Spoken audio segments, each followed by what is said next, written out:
Hey everybody, long time no see. It's Omar. I'm joined by Tarek, my co-host. Hello there. I know that we said we were going to be doing a bi-weekly podcast, but I was mistaken. It's actually a bi-yearly. No, I'm just kidding. We both had some life stuff happen, and we got preoccupied with not being online all day. So we apologize greatly. I've been busy shilling for Mossad. I believe Tarek has been shilling for the For the Iranian Revolutionary Guard. for the globalists too, actually. Yeah, for the globalist. Yeah, we've both been overseas doing missions for the globalist. But we're back, and that's the good news. So, I believe about 10 years ago we did one on what was that? It was Uh, Actually, we're supposed to. We have recorded one back in December about Iran and Saudi Arabia, but we kind of lost the audio. my incompetence lost the audio.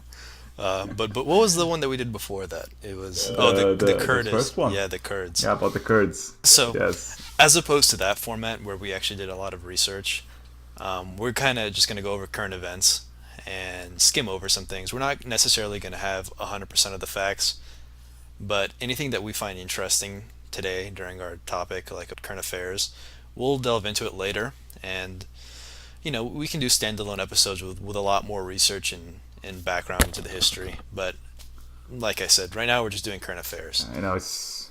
I mean, it's a way of coming back. Just let's warm this up, and then we can start having like the big episodes we had before. So Yeah, it's it's a good warming up.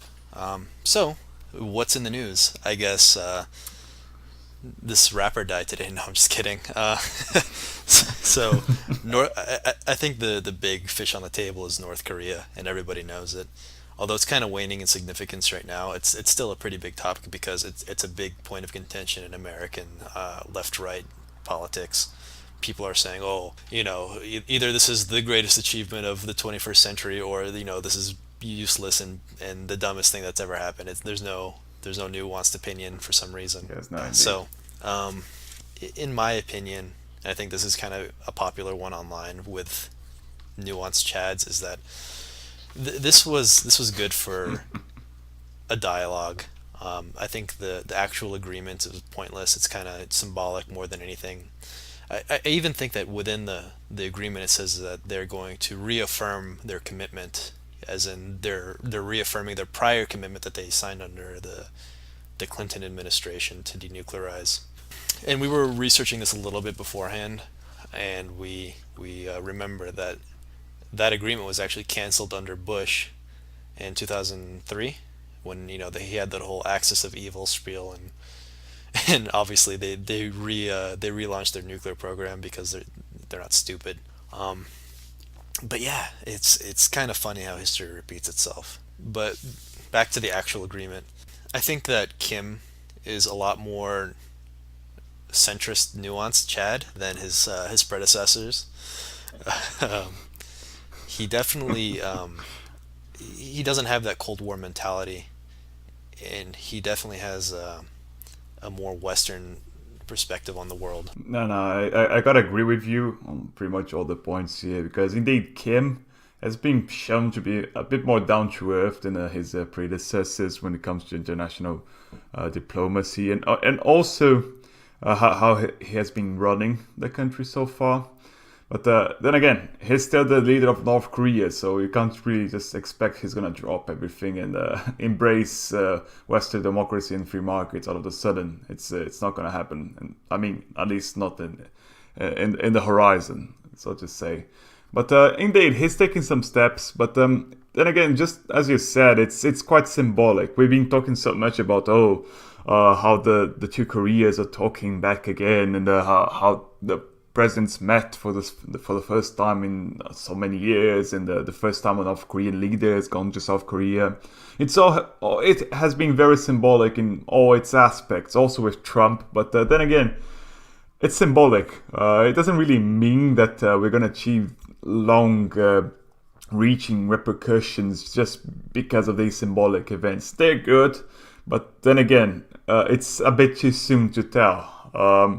I hope it works, but let's Also taking in consideration that it's North Korea we're talking about, it's Kim. Even though he's more down to earth than the others, he's still they have been demonizing the United States and South Korea for decades now, and it's not just something you can heal up this quick just because you had a few handshakes here and there. So Yeah, I mean, even though that, like you said, he's a little bit more down to earth. What I'm banking on in the face of all this demonization is that he gets along with Trump because before, even during the Clinton meeting, it was kind of like a faceless meeting because Clinton didn't show up to that agreement. It was done through the administration. Whereas in this scenario, they were one on one. In a lot of instances, they didn't even have interpreters. Like I don't know if he saw, but he was kind of strolling through the garden, pointing at flowers, and I don't know what he was saying, but it made me crack up because I don't know if Kim understands. I know he was educated in Switzerland, but I don't know what his grasp on English is, and I can just imagine Trump. Oh, that's a beautiful flower. What do you think, Kim? That's kind of that dumb, that dumb. it's like small talky. Yeah. Do you have flowers like that? We have the best flowers. You have the Anyways, best flowers. You gotta come to the White House, check my best flowers. You gotta go to the Trump Hotel. What's the name of the resort? It's oh, the Marriott, whatever, Mary. yeah, so something like that. Alto. I forgot the name. Yeah, but you gotta go there and check my flower scheme. But yeah, even when they did have interpreters, it did seem kind of awkward because he's kind of speaking off the cuff, which again it could be beneficial to the relationship because he could feel okay, this guy's more than just a faceless administration. He's actually listening to me.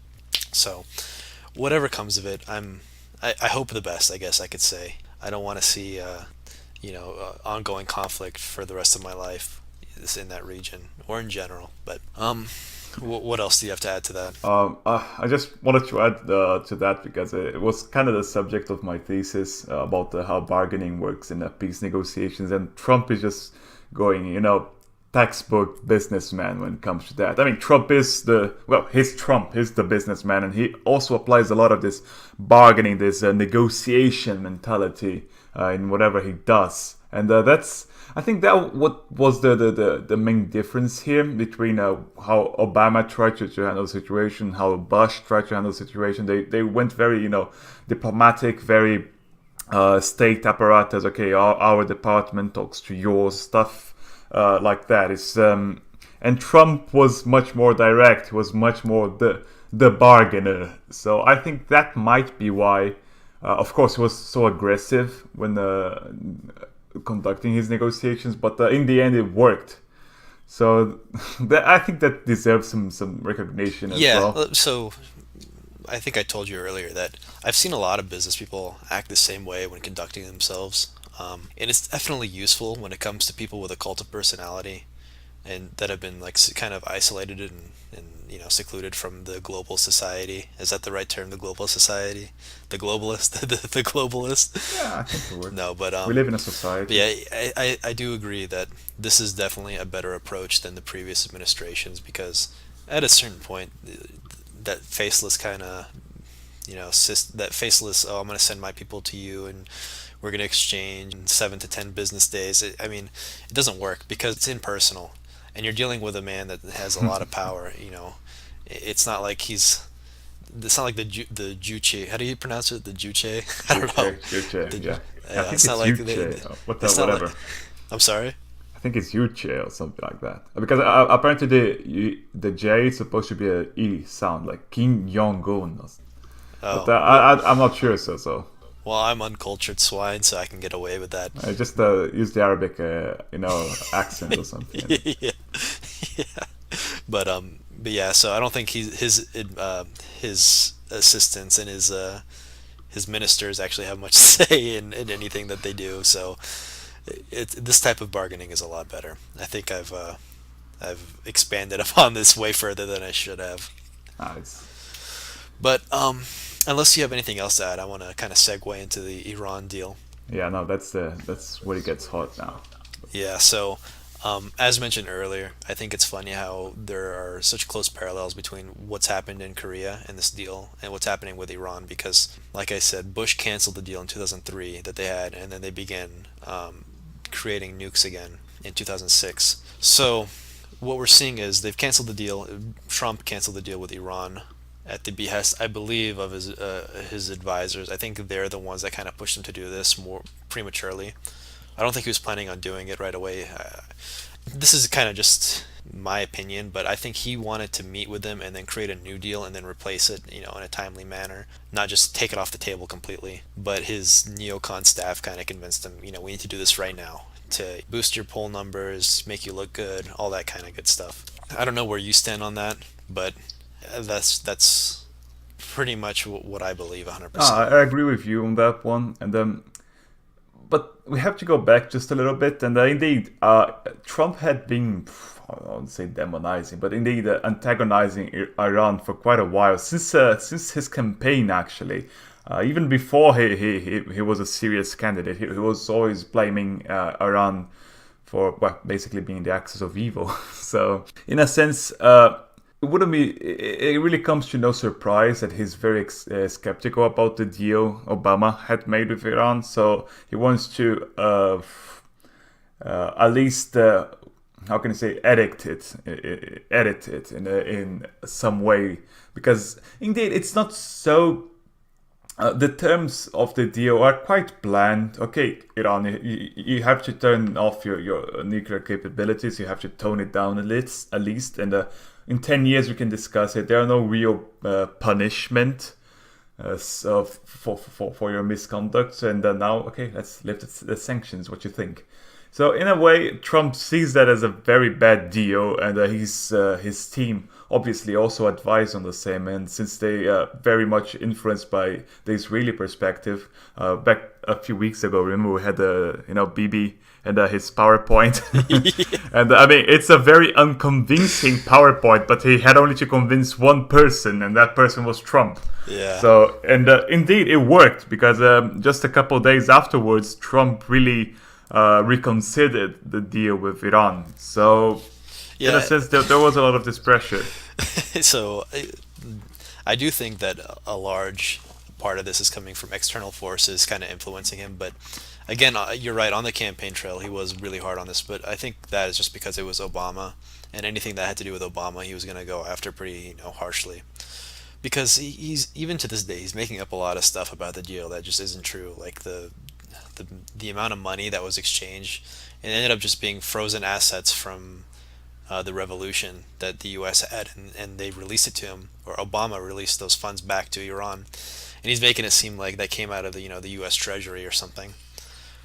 And he's just been going on these tangents that don't really make sense, or that are just like falsehoods, mainly because it's an Obama policy.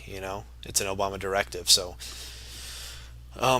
whether or not he actually cares that much, I don't think he really did prior to the election. And then post-election, obviously, he's being kind of, convinced by John Bolton and Benjamin Netanyahu, his best friend in the world.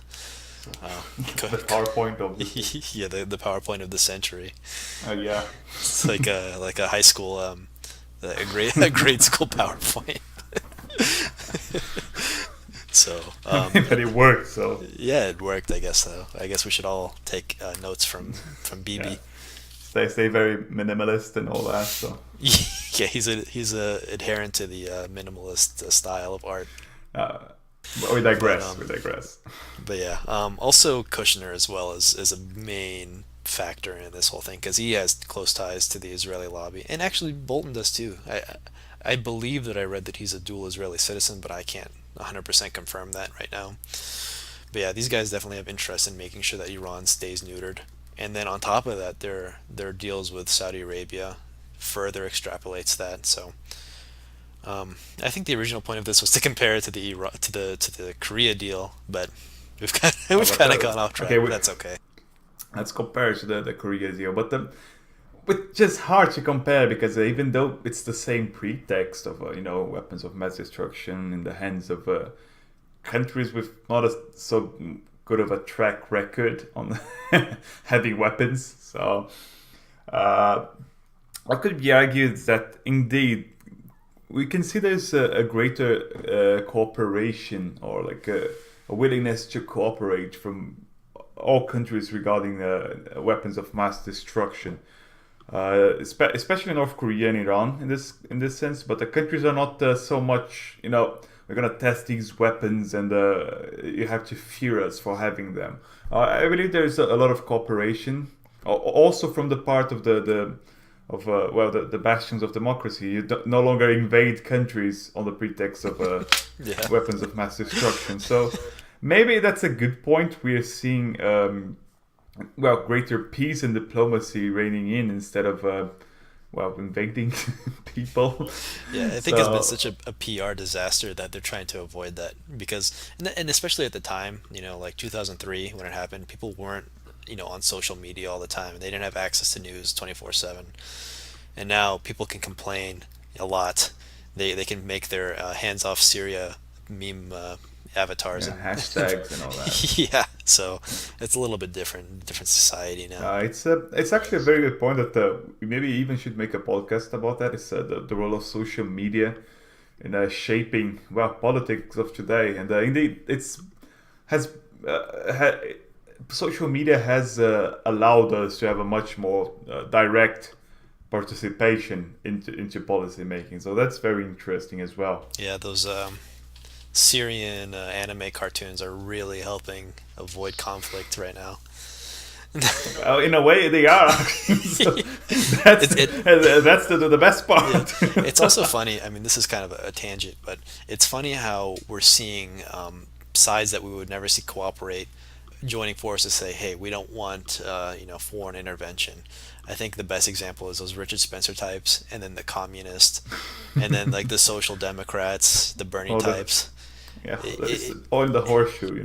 yeah, it's the horseshoe. It reminds me of the meme with all the hands, joining together. But yeah, that was just a random tangent. What was the Uh, what was the original topic that we're supposed to stay on track? The North Korea deal and the Iran deal, right?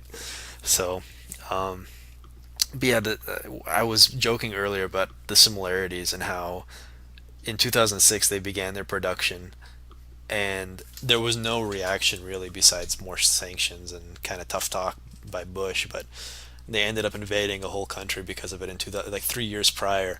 So I remember that kind of threw a big dent in their narrative because it was still fresh. The war was still it was only 3 years in. yes, and Saddam was still under arrest, or no, he had been executed already. That's Yeah, right. he Indeed. had been executed, but it's like the whole narrative collapsed on itself when it's like, okay, well these guys are like clearly they have hard intel that these guys are developing nuclear weapons. We had a whole treaty because of it that you cancel, and we invaded another country based off of, I guess, an assumption. So, a lot of people are drawing narratives between, well, what if Iran just begins their nuclear production? But a big difference between then and now is that Iran still has deals in cooperation with many European countries. I believe Germany is heading it, and France, if I'm not mistaken. You might know more than me, but the sanctions have not been imposed by those European countries, and they're continuing to negotiate and work out this process. So even though John Bolton, that neocon that I was telling you about, he said that he wanted the European allies to remove themselves from the deal kind of in a bullyish manner because that's what neocons do.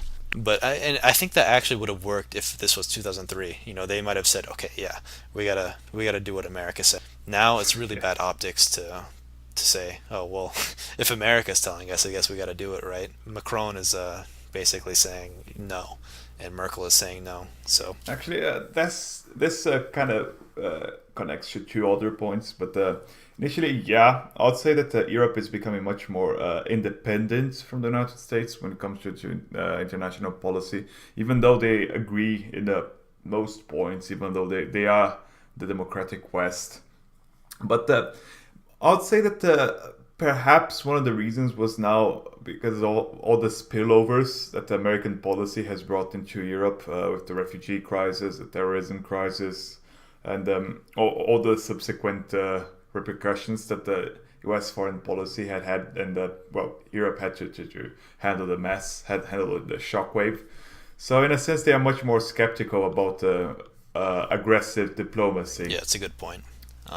But actually, Merkel recently did a speech where she was saying that we need to end American dependence, military dependence specifically.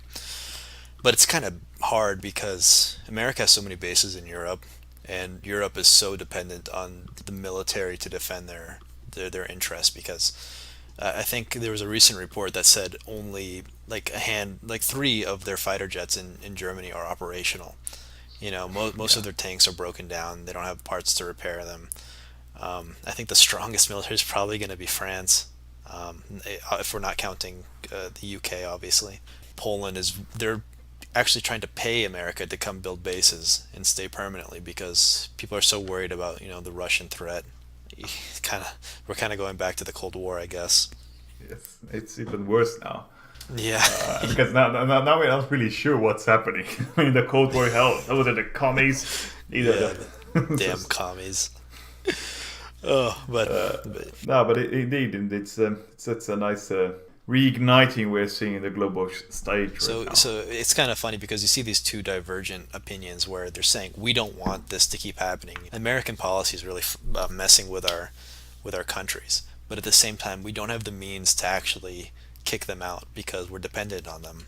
It's kind of like a drug addict or something. He's stuck on heroin, trying to break the habit, but he has no means to do so.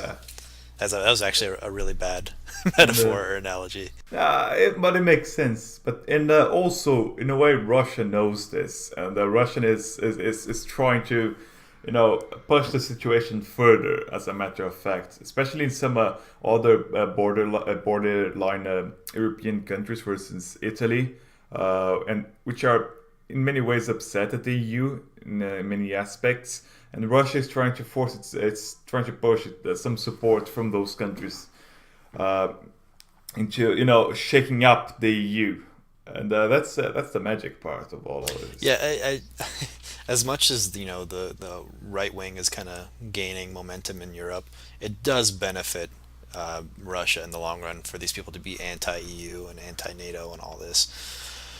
I'm not saying that because I'm a shill, by the way. Yeah, I think it's logical to say, okay, these Brexit people and all these other types of people are the Russia benefits out of a broken EU or a broken Europe. If you have all these independent countries that are not focused on, cooperation. yeah, I guess inter-cooperation, then it does it does help Russia in terms of their spying network, their military strategy. They don't have to worry about this cooperative military working together to defeat them. And the more countries that don't want American presence in their countries also benefits them. But I don't know if we're going to see that anytime soon. So yeah, this was a way off track tangent. But is there anything you want to say to conclude this?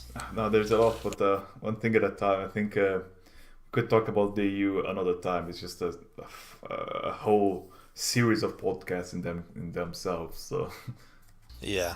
Yeah, so again, if you guys actually want to delve into any one of these specifically, please let us know. All four of you that listen all the way to the end. No, we have more than four. We have six.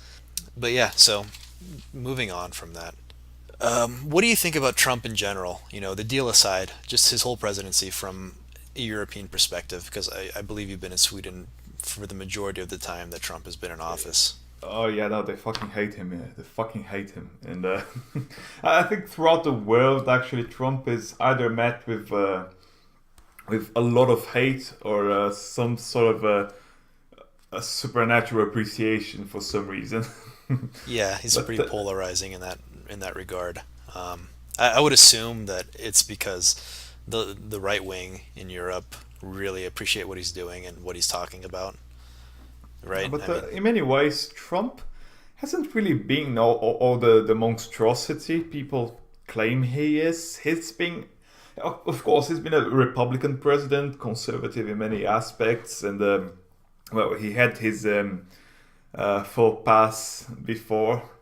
With in many aspects as well, he has said things that are not very suitable for a president to say. But in many ways, he's also been quite of a conservative president with very status quo oriented policy, and so far it's been good in many ways. The country hasn't disintegrated. Economics-wise, the country has been quite well adjusted lately.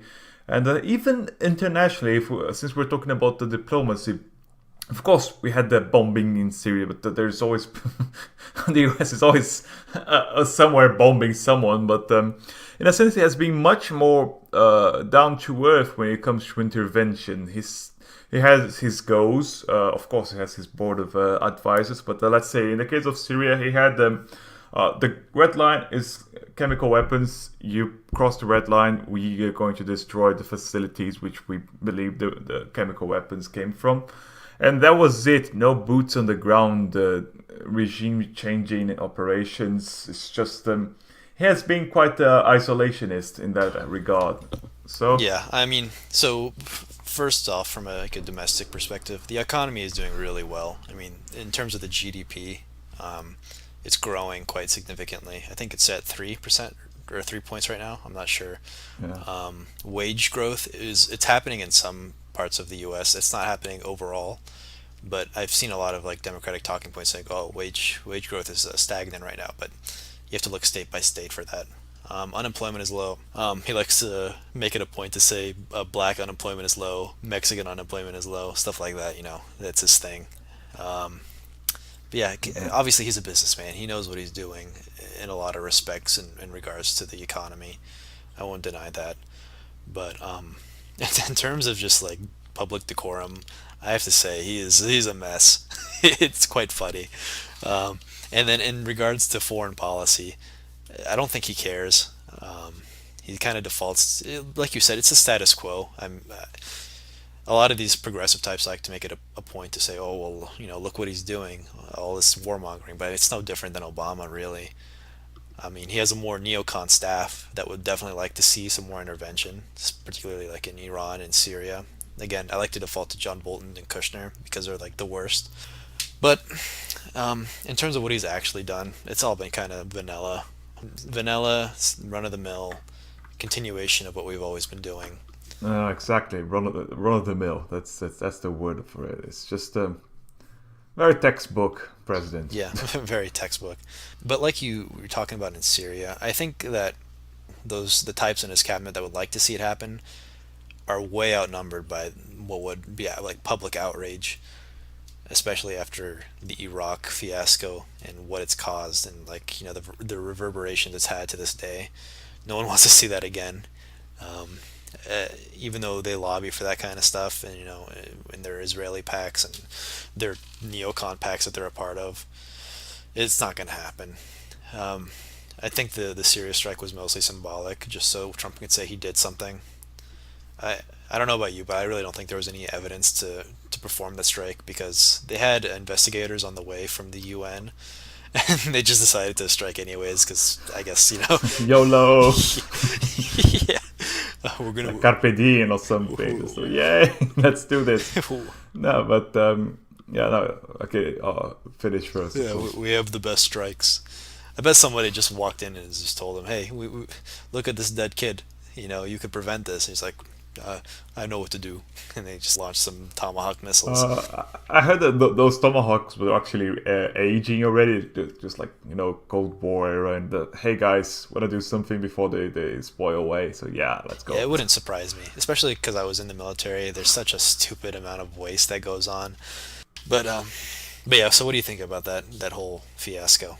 About the Syrian fiasco. I mean, which one are we talking about? I guess both would be good to cover. No, yes, because no, I believe. Then again, because that was in the thesis, but I believe that was premeditated. Trump, the United States knows how to negotiate. We have to hand it to them, and all this, well, creating all the fiasco, as we can put it, was a way of trying to influence the terms and trying to lure as much public attention and public pressure into it, just so that there could be a deal to begin with. Because one thing that has been happening a lot in Syria is that it has lost a lot of coverage, a lot of attention, public attention on it, and by having such of these controversial events, we kind of restore that public attention to the country again, and that's what makes the engines of the peace negotiation to work. So in a way, I think that was intentional. He wanted it to be tremendous. He wanted it to show, oh look, the United States is willing to employ force whenever if we want, and that you shouldn't cross red lines. I might let you rule the country, but that's because I am letting you. So I think that's what Trump is trying to make out of this, Yeah, they're definitely good at like making a public perception. And now that I think about it, that makes a lot of sense. That this was more about making the public think a certain way, because Americans don't tend to look up things. They just kind of go based off of what they see on TV, and then they forget about it in 3 weeks. I bet if in 3 weeks they made a news story that Assad, is the greatest man that ever lived, and he saved 10,000 kids from a burning orphanage, that the American public would be like, "Oh, this guy's amazing," you know. The whole strike, it was framed in a way that, if necessary, it could have escalated. I think that a lot of the constituency of Trump would have been really supportive of it, because they did a poll actually where it was they asked him, what did you think about this Syrian strike under Obama versus under Trump? And under Obama it was like 30% approval, and then under Trump it was like 70% approval, and it was the same people being polled. So what he really needed was a good framing of the situation in order to escalate it if necessary, and to participate in bargaining, like you said. Yeah, I don't think there's much more we can elaborate on this without going into a deep dive episode. Because Syria is such a one-dimensional topic. We can cover it all in 10 minutes. But yeah, so you didn't react to my joke. I'm feeling a little bit hurt, Tarek. Why? What was the problem with the joke? Which one was the joke? Wait, you told us a joke? That Syria is such a one-dimensional topic. We can cover it in 10 minutes. It's American humor. You wouldn't understand. One-dimensional humor. Oh, okay. I was thinking, okay, was that the joke? I was thinking about going back in the recording, just to wait what? I'm gonna edit it and add like a generic laugh track. Oh yeah, with the claps and shit and all that, like sitcom claps. Public. Sorry, guys, but I really didn't get it. No, it's fine. It's American banter, I guess. Okay. But banter, it's banter. Banter. It's not banner. It's banter. So, yeah, so I think that's pretty much everything that's happened currently in regards to current events. I don't know. There's also XXXTentacion. He died. Yeah, that is quite a blow. And the last book he received apparently was a copy of the Green Book by So Gaddafi. before the show started, I shared a snapshot of the infamous rapper Waka Flocka Flame, the Prophet himself.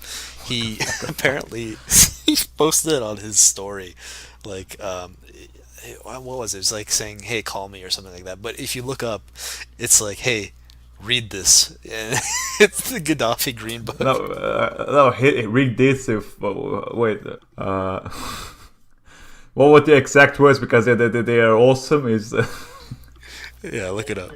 Yeah, here you go. I have a copy of a Gaddafi Green Book in PDF, and read this. Fuck. Oh my gosh. So, we're speculating that Mossad ended up taking him out, and they didn't want him to spread his woke knowledge to his fan base. I think that's a verifiable fact that we can look up. I'll call Mossad headquarters and pull some facts. But Mossad did it again. Yeah, Mossad.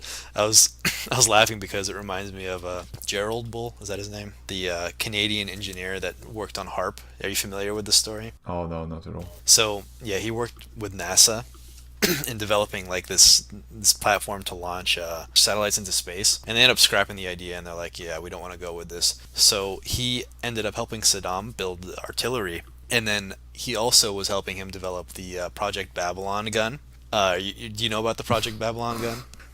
The movie? No. So it's like this huge artillery piece that was supposed to be able to shoot projectiles as far as say the U.S. from Iraq. And this was like this was an accomplished engineer. Like he was working with NASA and he had a working prototype developed. But they just decided because of cost reasons to go with a different type of project. So he was developing like really advanced artillery pieces, both conventional and that weird space gun I'm talking about. And then they ended up sending Mossad to his house in Canada to assassinate him. What?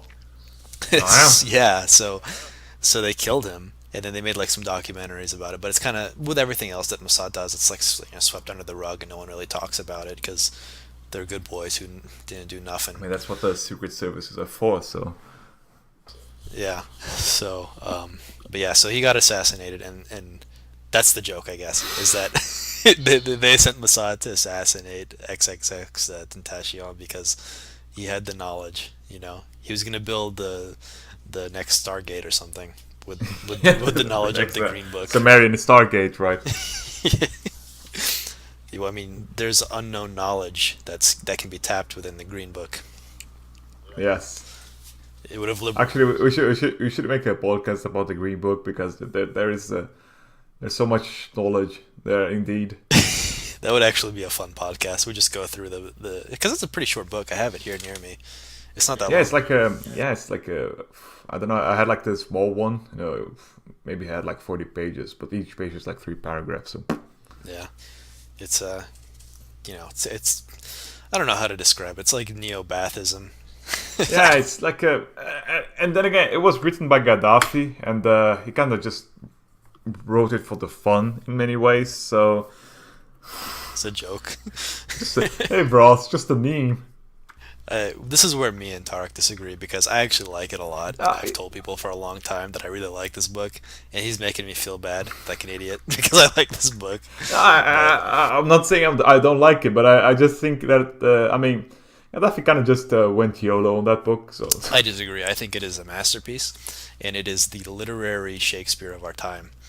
It's going to be spoken about for years to come. So- I mean, if the influential Waka Flocka Flame is sharing it, it must be something to be revered, right? no, yeah, okay.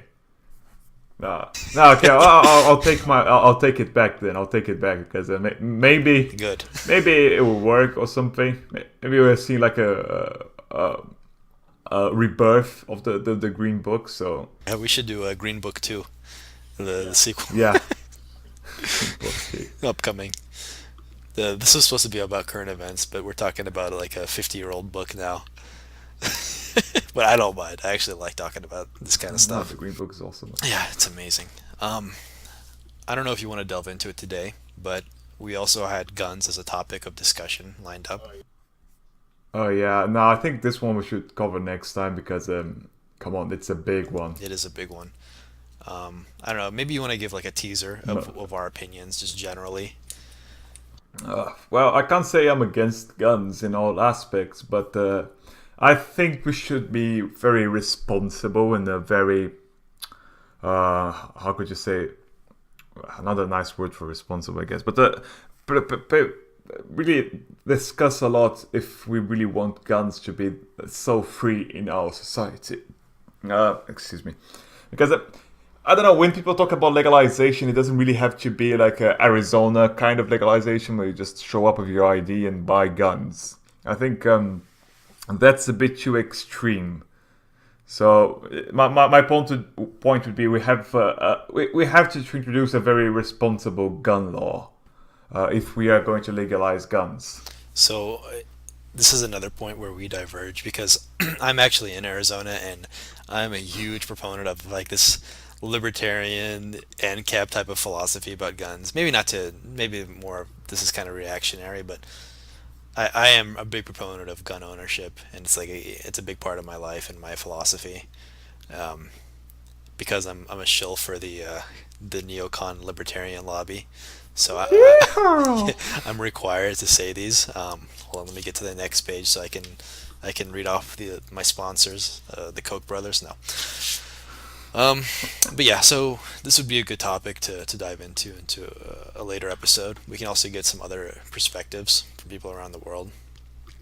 And I definitely think it's cool because I have the American perspective and he has the European perspective. Especially that I'm living in Arizona and he's living in Sweden. So Yeehaw! yeah, that's how I greet people. That's how I'm gonna start the Yes. podcast from now That's on. yeah, start shooting out of your truck or something, you know. Yeah. Howdy! Howdy, y'all. All right. Well, I think that we both have to get back to shilling for our perspective, No, I think our respective agencies. respective perspective. We're wrapping now. I've taken inspiration from Tentacion. My respective perspective is introspective of my whatever. So uh, let's. No, but we should gotta make a podcast about that afterwards. The guns. No, I think we should do a podcast about XXX Tentacion and his life and Is it Tentacion? yeah, that's his name. The rapper. The Is it like Temptation? I don't know.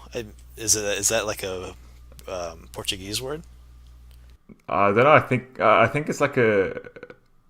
I think that's not a word in any language. Kind of Bonics? just took the word temptation and kind of twisted it in his way. Well, anyways, we're off track. So yeah, we have to go back to shilling for our agencies. Yeah. I'm gonna be going to Egypt to set up some Arabs and frame them for the greater state of Israel. And I believe that Tarek is going to be going and advocating for Ali in northern Iraq. So Yale! yeah, Ali. Yeah, Abu Bakr he's a fraud, folks. Hey, bros. Karbala. Anyways, Oh shit! this I has hope been those kids are watching. this has been an unusual episode. From now on, it's probably going to be more of the first episode that you guys all loved. But yeah, I hope you guys enjoyed this. And what are some parting Yeah. words? You have any parting words, Tarek? No, thank you all for paying attention. I mean, I think no one is really listening anymore at this point. But, Yeah, we can say whatever we want. Um, well, thank you, yeah, everyone, and thank you, Omar, for this episode. I think it was fine. yeah. I think The this was first half. this was a fun one. If you compare this to the first one, we were very serious. Trying to get the facts out, and this one we're more jovial because we don't have school right now. Jovial. Yeah, that's a good word for it. Yeah, jovial because we don't have school and we have nothing else to do. Yeah, we don't really care anymore. Anyways, I'll catch you guys on the next episode.